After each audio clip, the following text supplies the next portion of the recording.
Buğalar, əqrəblər, xərçənglər və qız bürcləri, flörtlər, yeni tanışmalar və yeni iş fürsətləri ilə qarşılaşa bilərsiniz.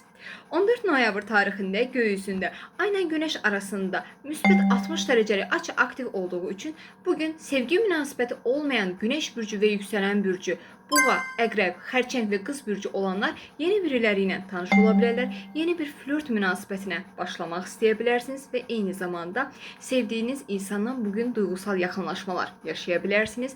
Mövcud sevgi münasibətinizdə duyğusal paylaşımlarınız arta bilər. Sevgi münasibətinizdə və ikili münasibətlərinizdə səmimiyyət və güvən ön planda olacaq.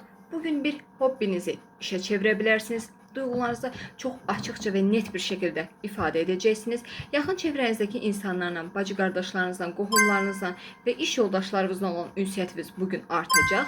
Eyni zamanda sosial çevrəniz və dost çevrəniz vasitəsilə bugün yeni insanlarla tanış ola bilərsiniz. Və bir tərəfdən də sosial çevrəniz və dost çevrəniz vasitəsilə bugün qarşınıza yeni fürsətlər çıxa bilər. Dəyərləndirməyə çalışın və iş və sosial media sektorunda görünürlüyünüz arta bilər. Dəstək görən bir layihə bugün gündəminizə gələ bilər və uzun müddətdir dost olduğunuz bir insanla bugün romantik bir yaxınlaşma yaşaya bilərsiniz və eyni zamanda həftənin 5-ci günündə ətrafınızdakı insanların fikrini almaq, ətrafınızdakı insanlarla fikir alış-verişi etmək və ya strateji iş görmək üçün bugünü dəyərləndirə bilərsiniz.